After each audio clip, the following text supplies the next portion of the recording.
G'day everyone. Are you struggling at the end of the day for time to try and get something on the table for dinner, something that's quick and easy? I gotcha. Let's go.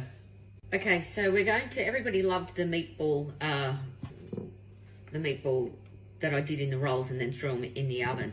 So I've got Basic Boy here tonight and he's just wanting something quick and easy, been working all day and I don't have much time. So I'm trying to save some time in the kitchen. So all we need, I'm going to do a little bit of a spin on it. So we just need some rolls. We've got a few there that I've just cut in half, just hot dog rolls, or you can buy a big baguette and chop it in half. I've got some mince, some garlic, some passata and some tomato paste, and I've also just got some cheese.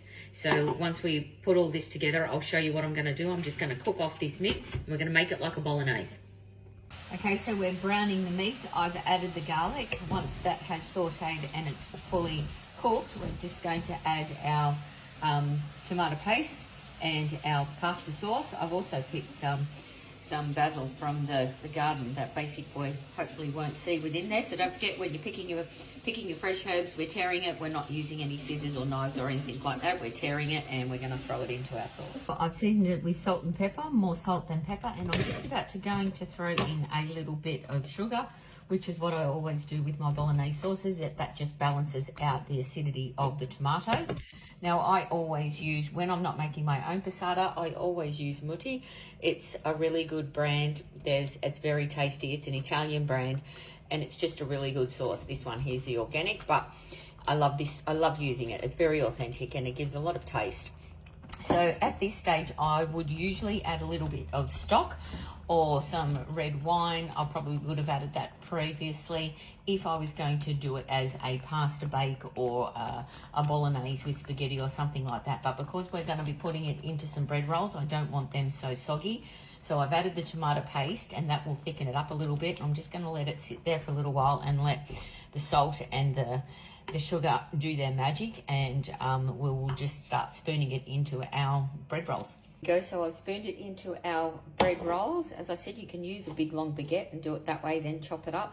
And now make sure you've preheated your oven. And I'm going to sprinkle on some cheese now. I like to load the cheese up so Basic Boy won't be able to add his barbecue sauce, as we all know he loves so dearly. So this would be, he actually calls this bolognese sauce nanaschetti. So my late mum, that's not long passed away, she used to make this bolognese sauce, and ever since the kids were little it was always called nanaschetti. So okay, so now we've popped the cheese on top, and I'm going to whack it in that preheated oven just till the cheese melts and the bread rolls get crunchy. We go straight out of the oven, and yet again another hit with Basic Boy bolognese sauce filled into the rolls, topped with cheese, thrown in the oven till it's all melty and the rolls are nice and crunchy. So great, quick, easy meal. Mince, pasta sauce, rolls, cheese, oven, done. So when you're time poor and you haven't got much time to be fussing around in the kitchen after a big day, perfect meal. Enjoy.